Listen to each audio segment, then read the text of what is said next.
Welcome to the Iron Self podcast, where we jump into health, fitness, mindset, and becoming the best version of yourself. Today with your hosts, Mike and Kaila Minion. Hey guys, and welcome back to the Iron Self podcast again with Mike and Kaila. Today we are here to talk about Back pain! Oh, back pain! So, fun little... Oh, no, you go ahead. You got your stats. I've got some stats. You know I love my stats. She's a nerd. She loves her numbers. Let's just get you started with some stats on back pain. So back pain stats. Did you know that 60 to 70% of the industrialized population, so we'll talk about maybe North America, Europe, all that kind of stuff, 60 to 70% of the population suffers from non-specific back pain. So non-specific back pain, Mike, what is that? So that's back pain without any specific onset. It's not like I was going to lift something heavy awkwardly and all of a sudden my back hurt. It's just like, no, I wake up every day and this sucks. Yeah, so it's like, I don't really know why I have back pain, or maybe it's that there wasn't a specific injury. Yeah, there's no specific onset, right? So an onset is like something happens and that is what did it. So there's no specific onset for it. So today we're here to start to kind of break that down for you guys a little bit and maybe gives you some ideas as to why maybe you are having that onset without any specific onset. Yeah, like a specific onset if you were in some sort of a fail video on YouTube. That might be specific. That would be very specific. Anyways, let's get started. So where does back pain come from? So when I think of back pain, the first thing I always think about, because I'm a nerd with this stuff, is it comes down to an instability or dysfunction in either a movement pattern or your breathing in your diaphragm. That's the general basis that I always start from. Okay, so I like to think breathing, tightness, instability, lifestyle habits, and behaviors. Yep. Those are the main four, and I think that really covers pretty much everything. So where does your back pain come from? Everywhere. No, I'm just kidding. Well, where does it come from? Let's do a little bit of anatomy here. So, Kayla's gonna nerd out for a minute on anatomy. What is our back? So our back is a natural S curve. If we look at the spine, it has this beautiful little curvature. So it's not meant to be straight up and straight down. It's got this beautiful curvature. We have 7 cervical vertebrae, and those are in say your neck attached to that skull area.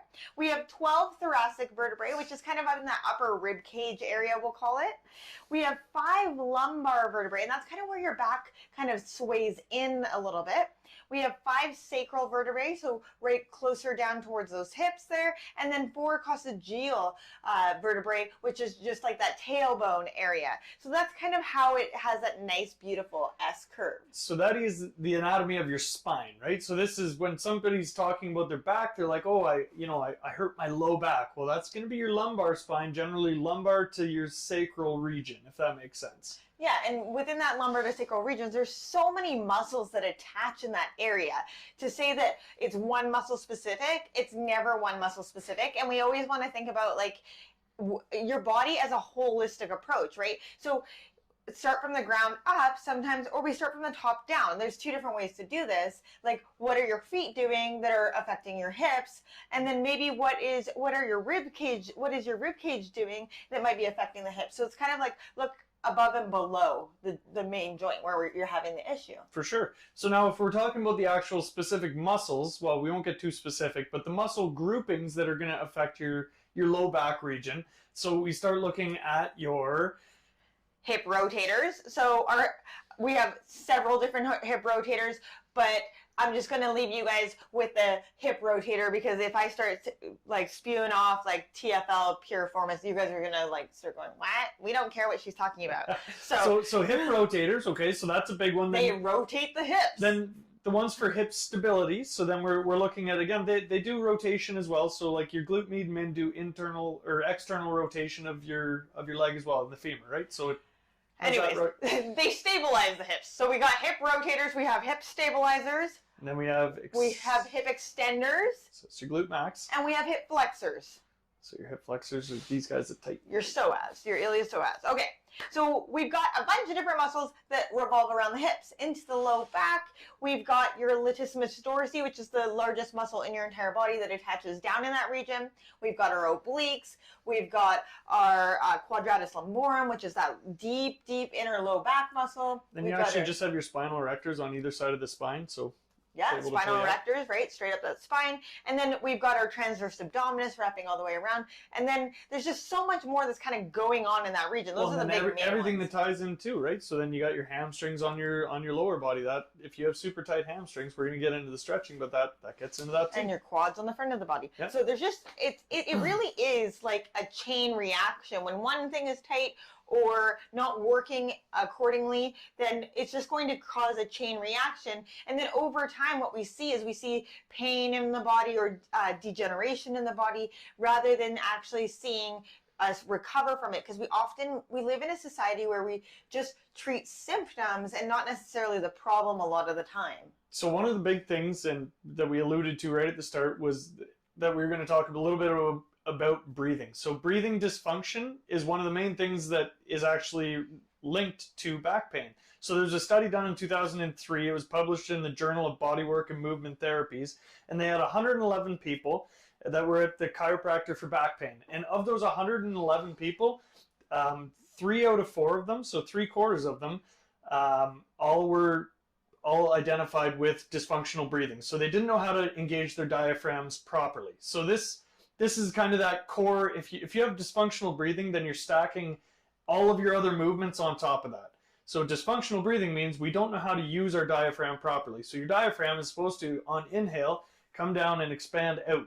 Think of like a balloon. So it comes down, fills your belly, pushes your ribs out laterally. Okay, so if you can breathe deep into your belly, you feel those fingers come out laterally. Like an accordion. And then it kind of sucks back up and in, if that makes sense. So if people have a restricted breathing pattern or a dysfunctional breathing pattern, then their diaphragm is actually a lot flatter and a lot more narrow in the upper section. So it only ever fills up down to here, expands that chest, and then we're not ever getting that deep breath. And the reason we want that deep breath is because when we're breathing down into our belly, it actually increases an intra-abdominal pressure. So then you have a base of stability for your lumbar spine. It also massages out those organs. There's a lot of things that diaphragm is really meant to do.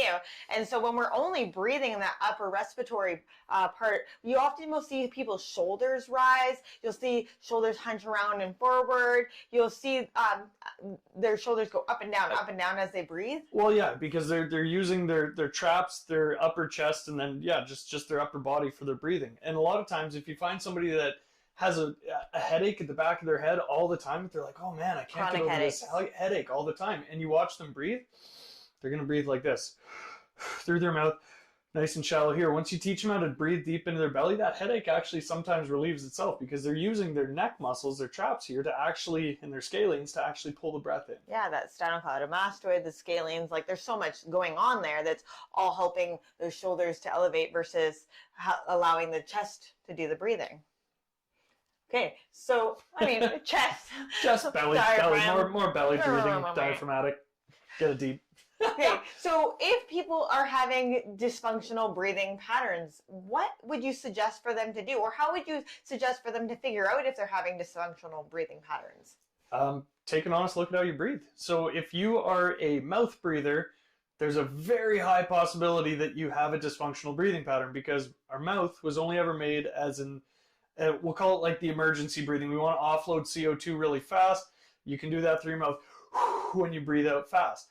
Now, your nose, on the other hand, was made for breathing. So it humidifies the air, it warms it as it comes in. So it actually kind of conditions the air before it ever comes in. And when you're doing those deep breaths through your nose, you're actually filling your lungs, your diaphragm more effectively.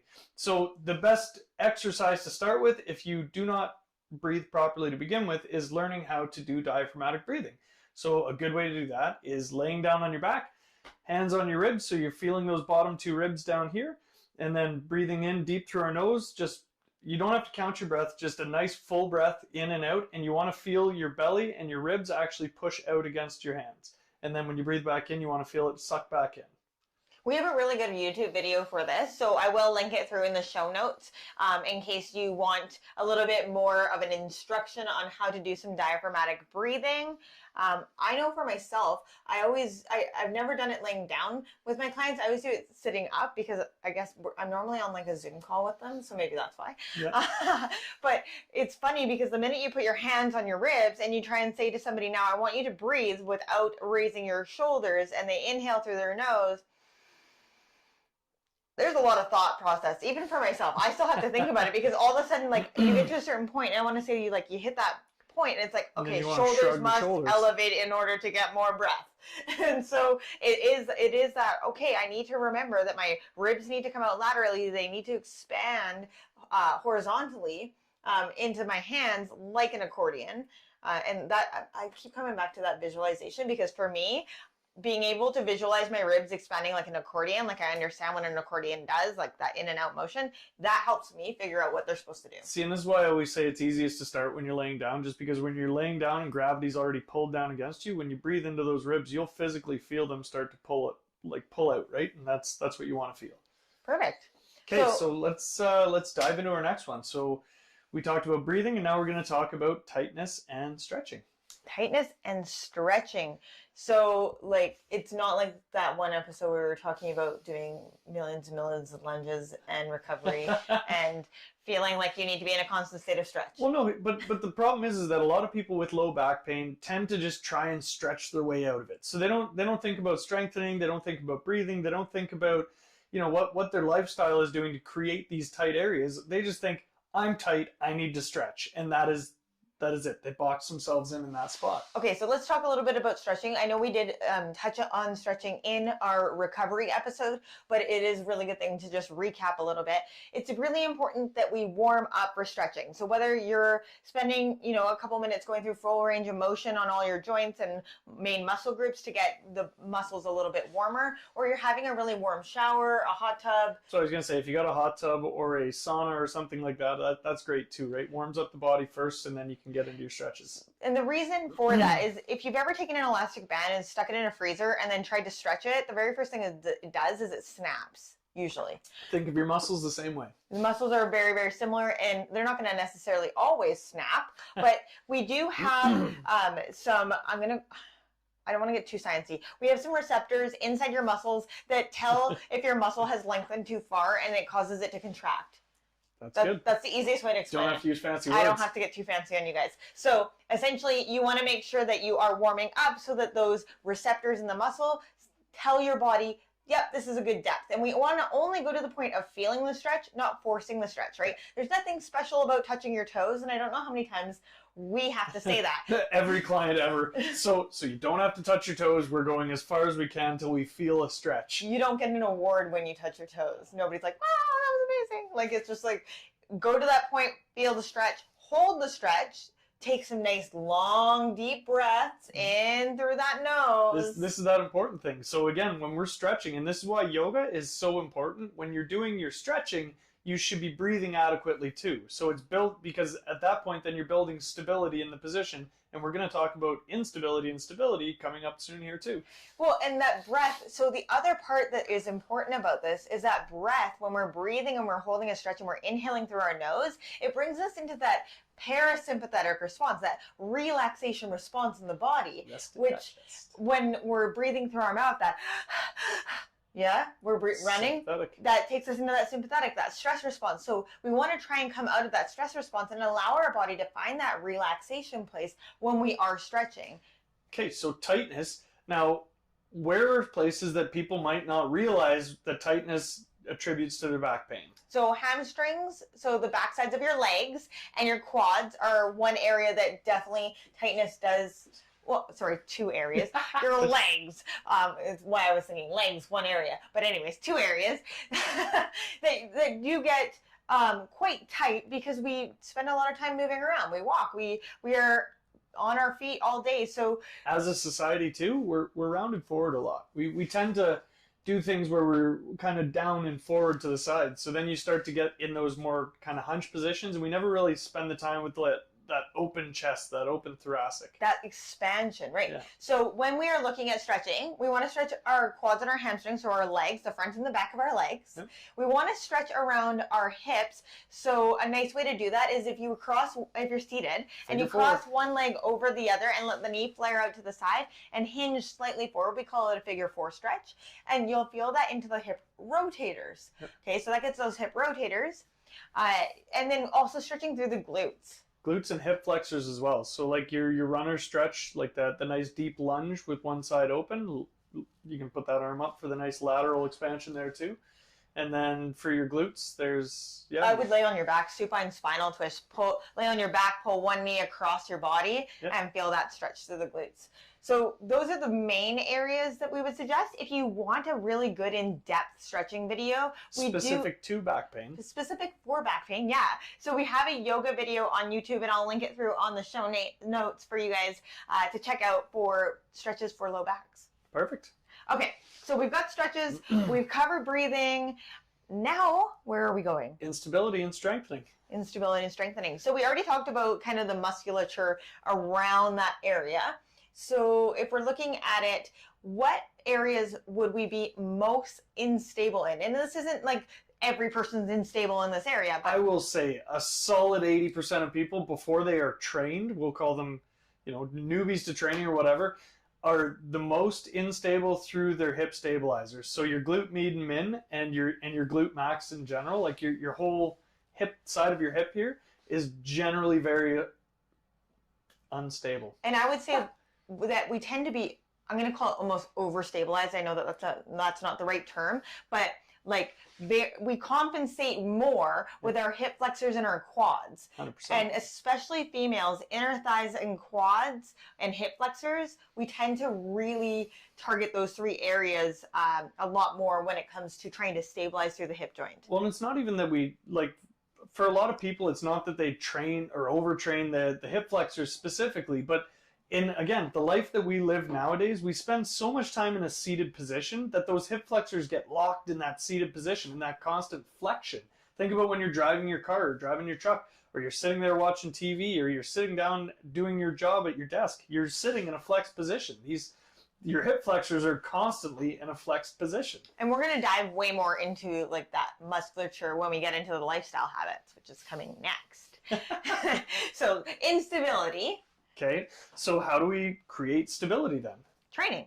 Training can create stability. So, I mean, I think that even just a general mindfulness in what we're doing, right? Teaching people to hinge properly from our hips. So how do you hinge? I mean, I have a lot of clients that come to me and they round through their back to touch the floor when they go to pick something up. Yep. And one thing that I always say to them is chop yourself at the hip. So pretend your hands are like chops, and chop yourself at the hips and literally hinge now, leading through your chest forward to come down and touch the floor. That's a totally different ballgame because it allows that low back to stay nice and long. It allows you to actually use your hips for what they're meant for, and we can actually reach the ground a lot easier. So the big thing that I always kind of cue to a lot of my clients is that they shoot their hips back, but they keep their sit bones up, right? So they want to keep that chest nice and high, and then you're keeping your sit bones, your butt nice and high as you shoot your hips back. Yeah, and like if you're going in a Cardi B video and you're going to twerk. Really? That's really nice. Sorry. Okay. It's a similar position. It's not, but okay. but yeah, the whole idea is keeping that chest nice and proud, and then as we're going down, it's, yeah, you keep your body in a position of power, right? We always talk about, well, anybody who's been trained ever, when you're in these movement patterns, it's all about keeping your body in a position of power, because you never want to round through that spine, because then we're in a weakened position. That gives a higher chance of us getting injured. So when we're lifting heavy weights, we want to make sure that our body sits in a position of power every pull we do.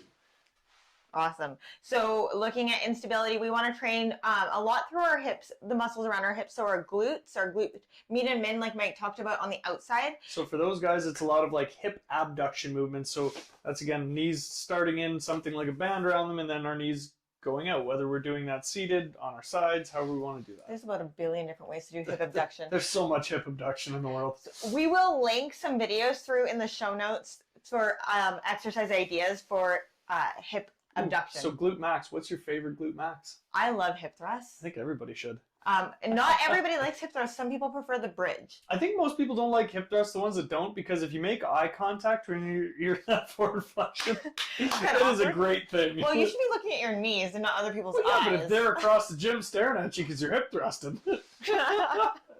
Oh boy. Yep. I'm so lucky I work out alone. Right? Okay, so yeah, but glute meds, glute max for sure. What else? Okay, so I think that also working on core strength.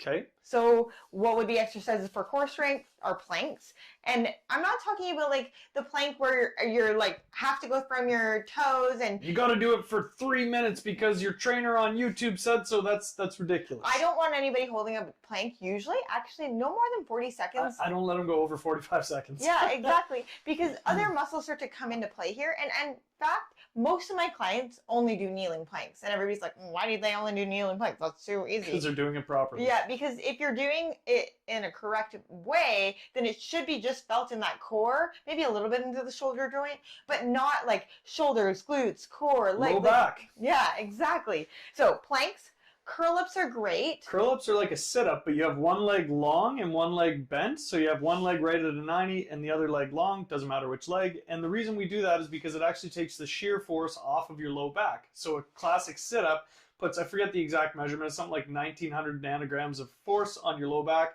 When you do a curl-up, it drops it down to like 800. It's negligible. So then when we're also looking at core, we also want to talk about our transverse abdominis, right? That girdle muscle that wraps all the way around, keeps everything in nice and tight. I like to do butterflies, and people are like, Kaila, what are butterflies? They're actually like what I often will give somebody who's postpartum because they help to really retrain all of your core muscles. Your transverse abdominis co-contracts with your pelvic floor. So it's a really great one to start bringing that mind-body awareness. I mean, unfortunately, we were born without the ability to know how to move our muscles, right? Like we might be able to like wiggle our fingers and move our arms and all that kind of stuff, but we might not necessarily, if I was to say to you, I want you to engage your lat, you might not have any idea on how to do that. And so it's about repetition and creating those neuro connections. So butterflies are great for that. It's you use your breath actually. Yeah. You exhale. And I will link, like I said, the video through to this. Another great one for your transverse abdominis are dead bugs. Again, it doesn't seem like a lot of movement, but when you're just first learning how to get your TVA, your transverse, going properly, dead bugs are a godsend. They're great. So for a good way to know if your transverse is engaged is you should feel it pulling from hip bone to hip bone. On females, I like to use the reminder of like, it's like you're bearing down in childbirth. If you've never had a baby, it's like you're trying to pee into one of those like little like urine sample cups really without trying peeing to hit on your the mark. hands. Yeah, try to stop, and then you try to like stop the flow of urine without hitting your hand. So that and is what for it guys, feels. it's like you just went into cold water and that water just hit you right on the tea bag. Yeah. So I hopefully that those analogies work for you to understand what it feels like to engage that transverse abdominis. Part of your core is also involved with the backside of our body into that spinal erector. And a lot of people don't really think when they do core training that they need to do back training. But it's really the whole trunk. Yeah, think of the whole area. midsection as a trunk, right? You want to work the entire thing 360 degrees. What is your favorite spinal erector exercise? For me, because we have a back extension machine, I absolutely love it. The other one, if you don't, are Supermans. If you lay on your belly, thumbs up, like you're giving a thumbs up, and then legs and arms come up opposites. Yeah, you could even change. I always do opposites, so I go right arm, left leg, left arm, right leg, and then everything. Yeah. Supermans are great. You can even do swimmers where you're up and you're holding it and you're like fluttering. Yeah. We have a reverse hyperextension machine, which is phenomenal for that. But reverse hypers were actually built specifically to rehab back pain. So they were, because the movement of the movement of the machine when you're swinging your legs under, it actually pulls the spinal fluid all the way from the top. It's the only thing that gets oxygenated blood all the way down your spine is a reverse hyper. So absolute godsend if you got them. You could also look at doing spinal balance from yoga or bird dogs, where you're on all fours and you're extending opposite arm, opposite leg, and you want to make sure that you're not rotating those hips open. Bird dogs, you're bringing the elbow towards that knee in through the center and creating that little bit of a curl. So there are different ways to do that. But those are like, I think, our favorite exercises to work on the stability. Trunk. Yeah, just to build stability through your whole trunk. Your trunk being like from essentially your rib cage down to your butt. Yeah, perfect. Perfect. Okay, so we've addressed breathing. We've addressed tightness. We've addressed stability. Let's talk about lifestyle and behavior, because you did touch on this already with being part of a sedentary lifestyle. And I even alluded to it with where we're talking about we live in a society where we often will treat symptoms, but not a problem. Yeah, 100%. So I think, again, the huge thing for me and the common problem I see from a lot of people when they come in is the fact that they are super tight through their hip flexors, like ridiculously rock hard tight through their hip flexors because they spend all day sitting. And it might not just be sitting, though, that lends way to this. A lot of them are trying to do sit-ups, too, and they're just using their hip flexors for sit-ups. Yeah, a lot of core... If you don't know how to engage your core and you just take a YouTube video and you're like, oh, I'm going to go do 1,000,000 sit-ups because this guy does them, you're going to be using your hip flexors because they're so strong, because we use them all the time, they just take over. So one interesting fact, though, here, too, is that your hip flexors actually attach up into your back where your diaphragm attaches. And so they're actually attached at the same point. And a lot of people don't realize that on a cadaver, they can't separate your hip flexors from your diaphragm, which is really interesting. They are two totally different muscles. We know that because they have different purposes and yada, yada, yada. But because of a lifetime of dysfunction, they're tucked right together. So they're tucked right together. So if you have dysfunctional breathing, or you're constantly living in that, what I'm going to call sympathetic state, where we're breathing in that upper respiratory tract because of stress and all those kinds of things, then our hip flexors are going to automatically be tighter because our diaphragm isn't getting that expansion that it requires. So that's where we start to link, oh my gosh, this tightness in the body might actually be linked to my breathing. But the other thing that people need to consider too is when we have stress and trauma in our lives, and I mean, I think most people have some form of stress and trauma. Everybody experiences stress at least. Maybe not trauma for everybody. Some people live in these magic bubbles where they don't get to experience that trauma. But 90% of people will still get that trauma in there too at some point. Yeah, and you know what? Trauma is just different for each person. But here we are. Okay. So how does our body store trauma? Our body stores it in our hips. Yeah. In their psoas muscles. So we have something called somatic memory, and that's memory that our body holds on to in our muscles, in that felt sense within the body, versus it being in that memory. And so we don't always get to finish a reaction, if you're feeling scared or you're overwhelmed or whatever those feelings are that come with stress and trauma and PTSD, all of those things, our body will store that in our hips, and it will tighten a lot through the hips, and you'll see that in the psoas. So Kaila actually has these awesome YouTube videos, again, yoga videos that do what's called a psoas shake, and I didn't tell her I was going to do this, but I'm going to get her to link that in the show notes too, because it is absolutely amazing for anybody who's been through something that's caused PTSD. Give it a try. It's something that can be very interesting. Might bring up some old feelings, but it is helpful to get them out. It's really important for our bodies to begin to feel that felt sense in order to heal and in order to release it from the body. I have an extensive amount of training in trauma-informed yoga and trauma-informed somatic training, and so it's really important for our body to help release that, and that comes back to that the tension within the body. So I'll link through a couple trauma-informed yoga videos that might help you with like that psoas shake and that releasing through the hip joint. And let me know if you guys find it beneficial. Drop me a little comment, send me a message. I'd love to hear it. So what else can we do for the lifestyle and behavioral? Because again, we said a lot of people spend a lot of their day sitting. So how can we remedy that? Spend less time sitting. Hey, there we go. Is that might be too easy? No, they want a complicated answer, Mike. There's so A plus B equals C, and then you times it by 100. That's what the answer. The beautiful thing is that all it takes is to start feeling better is actually some movement in your body. Your body was meant to move. It was never meant to sit here and do nothing all day. Like we can't even sit still when we're sitting on chairs for these videos because your body's meant to move. So get up and get active. Motion is lotion. You don't have to do anything crazy either. Go for a walk. Take your kids, take your dog, take whatever you got with you. Take your cat for a walk. So something that I want to kind of share with you guys is that when I was 19, I was a pedestrian hit by a car, and I suffered from body aches and body pain all the time. And half the reason why I got into fitness was so that I wasn't going to be in chronic pain. And I notice now, if I go 3 days without movement, and when I say without movement, for me, it's without being in the gym kind of situation. Like yoga is like totally good. I can do yoga and it'll be totally fine. But 3 days of like sitting on the couch or just kind of just doing like minor chores around the house, my body starts to get stiff and tight, especially between my shoulder blades and into that low back hip region. And all I need to do is go out and do a workout, go for a walk, do some yoga, and all of a sudden my body starts to loosen up. And I mean, some people will say if you go lift weights, you're going to be in pain, but I feel like it's just a different kind of pain, and it's not the kind of pain I need to complain about.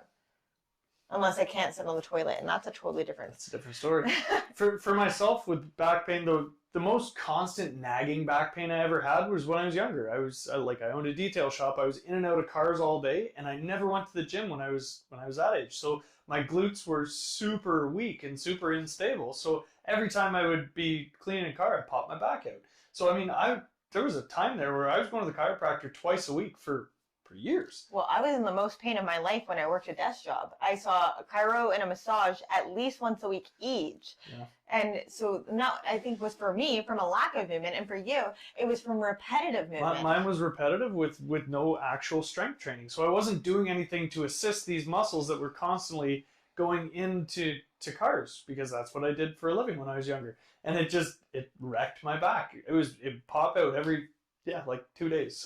So again, now knowing everything I know, if I had back then taken an interest and been like, well, now I need to strengthen my glutes, I need to strengthen my core better, I need to work on my trunk and I got to work on everything, right? Body positioning, how you move your body, right? Not constantly doing it in the same way. Maybe I need to start doing it in another way or working another side of my body. Yeah. Right? So finding that balance. It's crazy if you could talk to yourself 5 years ago or 10 years ago or 15 years ago, what you could tell yourself. Right. Okay, so I've got another avenue I kind of want to delve down a little bit because I'm a little woo-woo, and I love woo-woo things. No comment. So I have these two awesome books. So one is by Louise Hay called Heal Your Body, and the other one is by Deb Shapiro called Your Body Speaks to Your Mind. And these are kind of like that way that maybe your body is telling you what is going on. So if we're experiencing back pain, this might be something that's going on in your life. So I kind of wanted to share with you guys a little bit of a totally different perspective outside of... We're hitting the metaphysical range. We're hitting the metaphysical range, exactly. Outside of what your traditional things might be. So in the Louise Hay book, most people have heard of Louise Hay, so that's always Most nice. people who are into the woo-woo. Most people, exactly. So your back represents the supports in your life, is what she says. So if you are suffering from that low back pain, it might be fear around money or lack of financial support. The mid back might be guilt or stuck in all the stuff that is back there, such as like, get off my back. Your past. And then upper back pain is that lack of emotional support or feeling unloved or maybe holding back love. And if you don't have this book and any of those kind of resonate with you, please reach out to me. There are a couple affirmations that she has here to go with it, but she's also got like a whole section here on spinal misalignment and stuff like that can kind of delve into that. So maybe something there spoke to you. If not, maybe you prefer Deb Shapiro. And she, again, it's very much about stress and trauma is what she talks about in regards to back pain, doubting yourself and feeling unsupported, or even feeling isolated. And I think that right now, isolation or that fear of feeling isolated kind of delves into that. So asking for help, finding that support is what she really talks about. With back pain, she says, here's some journaling questions for you. Is there something you've pushed away that you need to acknowledge and accept? Are you pushing back your feelings, particularly rage, grief, or guilt? You talk about having a bad back as if it has done something wrong, but is it the back that is bad, or is it the stuff that you have dumped there? So really taking a look at, like, what are you putting on, maybe the weight on your shoulders? What are you putting on there, right? And it's something holding you back from moving forward. So think of your back. It represents that repressed emotions or issues that maybe you're not wanting to deal with. So something, just interesting takes on another way to look at that, the back. So now, if you're suffering from back pain, Mike, what is something that one could do? So we've stretched, we've started to work on our stability, we started to work on our lifestyle habits and our breathing. It's not a one size fits all approach, right? Because there's some people that are gonna, like, even athletes suffer from back pain. Like, one of the most common, actually the most common reason that athletes miss time in their sport is due to back pain. So you can't say that all of these people have an instability or a weakness. Maybe they do, right? So it's taking an objective look at all of these factors put together. So look at your breathing, see if you breathe properly. Get somebody else to assess you. Talk to your partner and say, hey, do you notice that I breathe through my mouth a lot? And they're like, all the time. So then maybe we got to switch that up, right? It's kind of all together.